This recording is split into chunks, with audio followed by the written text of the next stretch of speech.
Evolution Lesson 3.5 Review. So we're just going to do a quick review of all the things that we learned in the evolution unit and then do a small quiz at the end. So the first thing that we first talked about was Darwin.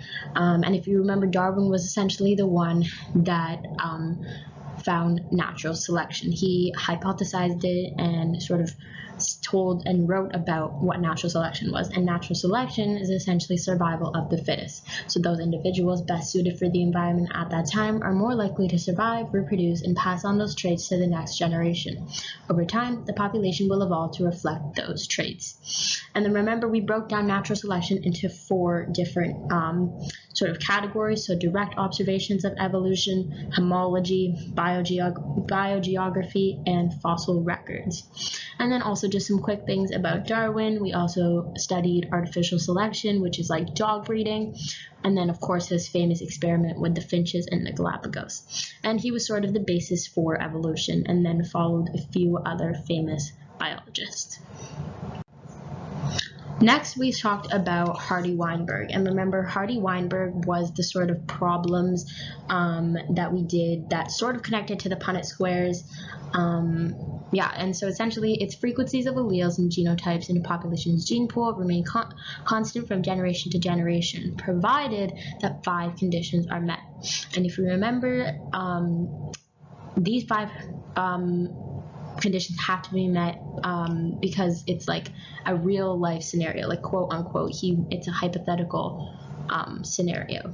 So one of them is extremely large population size, 2, no mutations, 3, no gene flow, 4, random mating, so no sexual selection, that's what random mating means, and no natural selection.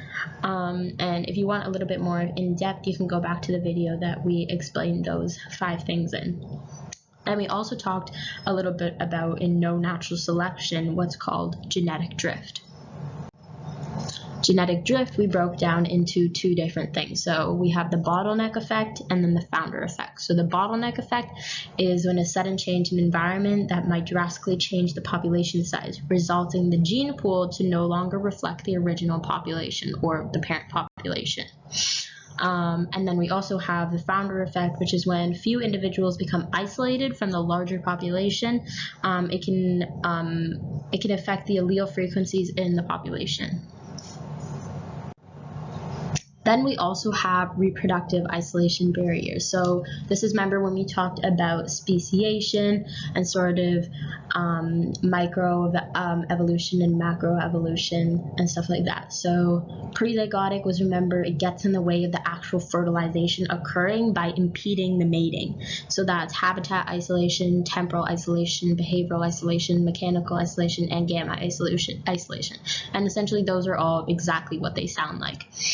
Then we have post-zygotic. So if prezygotic does actually occur, then post-zygotic kind of kicks in as a way of preventing the actual zygote from developing into a fertile offspring. And we have reduced hybrid viability, reduced hybrid fertility, and then hybrid breakdown. And then we also have speciation. How does it occur? So we talked a little bit about those different ways, prezygotic and postzygotic, but there's ways that they actually occur. So 2 ways: allopatric, which is an actual geographical change occurs to isolate the population. So you can see that mountain range sort of popped up and it split those dark green and the light green trees. It was an actual geographic change. Sympatric are when reproductive barriers isolate the population. So actual issues with reproduction happened to those light green and dark green trees, so that they happen to be, the green trees are now all spread out. Okay, now it's just time for a quick quiz of some of the things that we learned in this unit. So I'll give you a quick minute to do it, and then we'll take it up.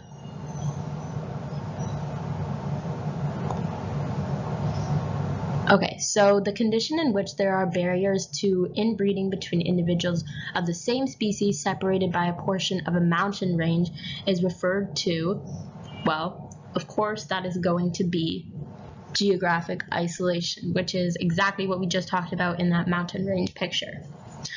2. In a particular bird species, individuals with average-sized wings survive severe storms more successfully than other birds in the same population with longer or shorter wings.